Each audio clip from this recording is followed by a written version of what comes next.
साईं की बात। बच्चे, तेरी सोती किस्मत को मैं जगाऊंगा। तुझे क्या लगता है तेरी किस्मत सो चुकी है, तेरा भाग्य सो चुका है? ऐसा तुझे लगता है कि तेरा भाग्य सो चुका है, ऐसा तुझे लगता है कि तेरी किस्मत सो चुकी है। लेकिन जब साईं की नज़र पड़ जाती है ना, जब तेरे ठाकुर जी की नज़र पड़ जाती है ना, तो अच्छे अच्छों की किस्मत बदल जाती है। तुम जिस कृष्ण को मानते हो ना, जिस ठाकुर को मानते हो ना, तो अगर तुम उनकी सेवा कर रहे हो ना, तो ध्यान रखना तुम्हारी ज़िंदगी में कभी कुछ गलत नहीं हो सकता। तुम्हारा भाग्य कभी सो नहीं सकता, क्योंकि भाग्य जगाने वाले तो वो विधाता हैं, वो ठाकुर जी हैं, वो कृष्ण हैं, वो साईं हैं। तो फिर तुम जिस रूप में मुझे मानते हो ना, मैं उस रूप में तुम्हारे साथ हूँ और तुम्हारी सोती हुई किस्मत को मैं जगाऊंगा। मुझ पर विश्वास करो। भरोसा रखते हो ना मुझ पर, तो पूरी तरह से रखो ना। आधा अधूरा भरोसा क्यों रखते हो मुझ पर? अगर भरोसा रखते हो तो पूरी तरीके से रखो। मैं तुमसे वादा करता हूँ, और मेरी वाणी कभी असत्य नहीं होती। मैं जो कहता हूँ वो सत्य कहता हूँ। मैं तुमसे बहाने नहीं मारता। मैं जो कहता हूँ मैं करके दिखाता हूँ मेरे बच्चे। हाँ, हो सकता है कि कुछ देरी हो जाए, लेकिन थोड़ा सा समय मुझे भी चाहिए होता है ना, कि जो तुम्हारी इतनी उलझी हुई ज़िंदगी है, इसे थोड़ा सुलझाने में वक्त लगता है। धीरे धीरे कर कर सुलझाने में वक्त लगता है मेरे बच्चे। और सुनो, मैं तुम्हारी ज़िंदगी में मौजूद हूँ, इसका मैं तुम्हें बार बार प्रमाण दे चुका हूँ, और हर बार देता हूँ। तुम्हें मेरा एहसास भी हुआ है कई बार, और कई बार तुम्हें मैंने अपने अनुभव भी दिए। लेकिन उसके बाद ना कभी तुम्हारे मन में शंका जागृत हो ही जाती है, अविश्वास पैदा हो ही जाता है। इतना कुछ होने के बावजूद भी जब भी तुम्हारे मन में शंका उत्पन्न होती है ना, अविश्वास उत्पन्न होता है ना, तो ज़रा उस ओर नज़र डाल लिया करो जब मैंने तुम्हें अनुभव दिया था। याद किया करो उस दिन को जब तुम्हारे साथ इतना बुरा होने वाला था, तुम फंसने वाले थे, और तुमने मुझे याद किया, और उस वक्त आकर ना मैंने तुम्हारी सहायता की थी, मैंने तुम्हारी मदद की थी। उस दिन को ज़रा याद कर लिया करो, तब जाके शायद तुम्हारे मन में आ जाए कि हाँ बाबा हैं। तुम्हारे मन में कभी कभी ऐसा हो जाता है कि बाबा है ही नहीं, लेकिन ऐसा कुछ भी नहीं है मेरे बच्चे। मैं था, मैं हूँ, मैं रहूँगा। मैं युगों युगों से था और मैं युगों युगों तक रहूँगा। मुझे कोई मिटाने वाला या नष्ट करने वाला है ही नहीं ना। ना मेरा जन्म हुआ और ना मेरा मरण हुआ, क्योंकि जन्म मरण तो प्राणी का होता है ना। मैं तो ईश्वर हूँ ना, और ईश्वर का जन्म मरण कभी नहीं होता। वो अनंत होते हैं, वो बहुत परे होते हैं दुनिया से। जिसने दुनिया की रचना की है वो कैसे जा सकता है मेरे बच्चे, ये बताओ। और ये बात तो मैंने तुमसे कही भी है कि मेरी अस्थियाँ मेरे बच्चों का कल्याण करेगी।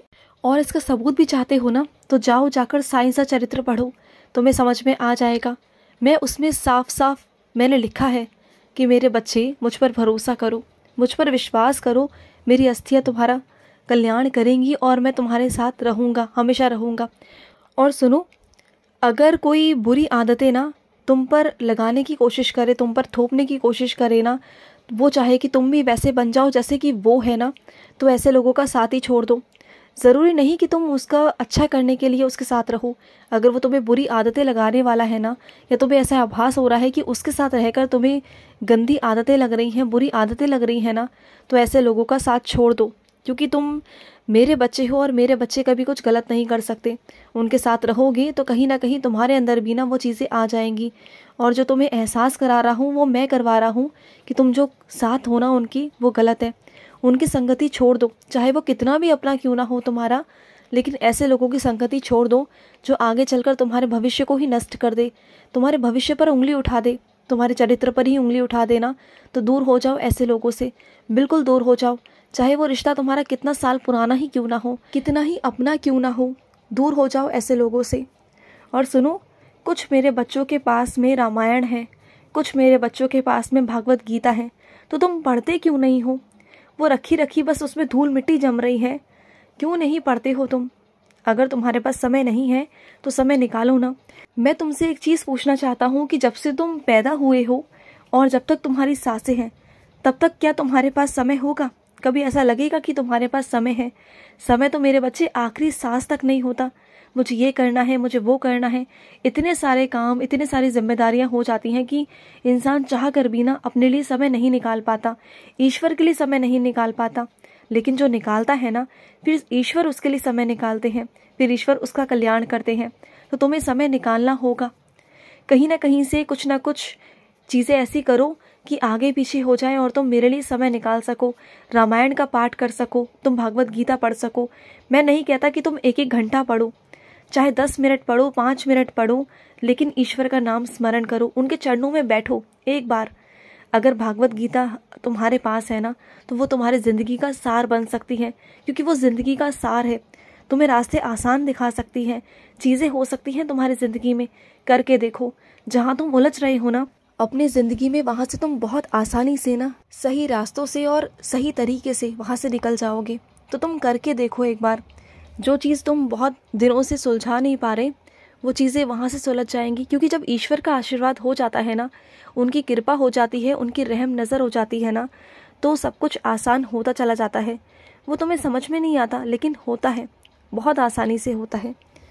और सुनो, जो भी तुम्हारी कानूनी कार्रवाई चल रही है ना, उससे बिल्कुल परेशान मत हो, क्योंकि बहुत जल्द ना उस कानूनी कार्रवाई से तुम्हें राहत मिलने वाली है। मैं तुम्हें राहत दिलवाऊंगा मेरे बच्चे, तुम बिल्कुल चिंता मत करो। बहुत जल्द उन सब से तुम्हें राहत दिलवा दूंगा, तुम बिल्कुल चिंता मत करो। जो तुम्हारी भागा दौड़ी है ना, जो तुम दिन रात भागते हो, चिंता करते हो, तुम्हें अपने 1000 काम छोड़ के वहाँ भागना पड़ता है ना, तो वो सब मैं बंद करवा दूंगा। चिंता बिल्कुल भी मत करो, सारे काम वहाँ से ख़त्म करवा कर तुम्हें आज़ाद करूँगा, तुम बिल्कुल चिंता मत करो। और सुनो, जब तुम्हारा कोई काम हो जाता है ना, जब तुम मुझसे कोई काम कहते हो और अगर वो काम तुम्हारा पूरा हो जाता है, चाहे वो काम छोटा हो या बड़ा हो, तो मुझे शुक्रिया करने ज़रूर आया करो। मुझे बहुत खुशी मिलती है कि अगर मेरे पास कोई मेरा बच्चा आता है ना मुझे शुक्रिया करने, तो मुझे बहुत बहुत खुशी मिलती है कि मेरा बच्चा समय निकाल कर मुझे शुक्रिया करने मेरे पास आया। क्योंकि अगर तुम्हें भी अगर कोई आकर शुक्रिया करे किसी काम को लेकर तुम्हारी, तो खुशी मिलती है ना, प्रसन्नता मिलती है ना। तो वैसे ही मुझे भी प्रसन्नता मिलती है कि मेरा बच्चा मेरे पास आया तो सही कम से कम। और सुनो, तुम ना ये वहम मत डाला करो अपने मन में कि इस मंदिर में नहीं जाना, उस मंदिर में नहीं जाना, इस भगवान को नहीं पूजना या फिर इस रूप को नहीं पूजना। मैं तो हर रूप में हूँ ना, तुम जिस रूप में मेरा आदर सम्मान करोगे, मैं उस रूप में हूँ तुम्हारे पास। और ऐसा नहीं कि तुम्हें यहाँ नहीं जाना चाहिए, वहाँ नहीं जाना चाहिए, तुम्हें हर जगह जाना चाहिए, क्योंकि ईश्वर एक ही है, सबका मालिक एक ही है मेरे बच्चे। ये तो इंसान है ना जिन्होंने धर्म जाति बनाए हैं। मैं तो हर जगह हूँ, मैं तो राम में भी हूँ, मैं तो रहीम में भी हूँ, मैं तो हर जगह हूँ मेरे बच्चे। तुम जहाँ जिस रूप में मुझे पुकारोगे, जिस तरीके से पुकारोगे, मैं तुम्हें वहाँ उसी तरीके से, उसी भाव में, मैं तुम्हें उसी वेशभूषा में तुम्हें दर्शन भी दे दूंगा मेरे बच्चे। तुम जैसा चाहोगे वैसा हो जाएगा, बस मुझ पर विश्वास करके देखो। और सुनो, कुछ लोग ना तुमसे अटक लड़ाई लेने की कोशिश कर रहे हैं, जानबूझकर तुम्हें उकसाने की कोशिश कर रहे हैं कि तुम लड़ो झगड़ो, तुम्हारे मन में अशांति आए। लेकिन तुम ऐसे इंसान हो ना कि तुम लड़ाई झगड़ों से बहुत दूर भागते हो, तुम्हें लड़ाई झगड़ा करना पसंद नहीं है। और ये बात बहुत समझदारी की भी है कि लड़ाई झगड़ा करोगे ना तो अपना पूरा दिन खराब करोगे। तो इससे बेहतर है कि तुम ऐसे लोगों से अलग हट जाओ। अगर वो कुछ कह रहे हैं ना तो उन्हें नज़रअंदाज करने की कोशिश करो। नज़रअंदाज करोगे तो खुद भी खुश रहोगे, शांत रहोगे, और ना ही तुम्हारा कोई काम बिगड़ेगा। और सामने वाला अगर वो बोल रहा है, उसके मन में ईर्ष्या है, उसके मन में जलन है, उसके मन में अशांति है, तो वो उसके कर्म है ना। तुम उसके कर्मों को, उनके कचड़े को अपने ऊपर मत लो, तुम दूर रहो ऐसे लोगों से। और अगर हो सके तो ऐसे लोगों के सामने ही मत आओ, क्योंकि वैसे लोग तो ना बस नकारात्मकता फैलाते हैं, और तुम हो सकारात्मक, तो बस तुम दूर रहा करो, जितना भी हो सके तुम दूर रहो।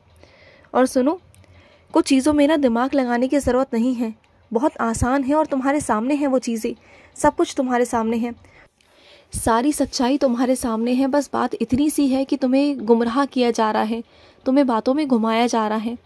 तुम कहीं हद तक कुछ बातों तक पहुंच भी चुके हो, कुछ हद तक चीज़ें तुम्हें समझ में आने भी लगी हैं, और पूरी सच्चाई तुम्हारे सामने आ जाएगी बहुत जल्दी। मैं लेकर आऊँगा तुम्हारे सामने।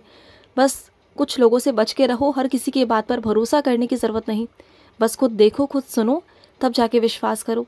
खुश रहो। आज का रात्रि साई संदेश समाप्त हुआ।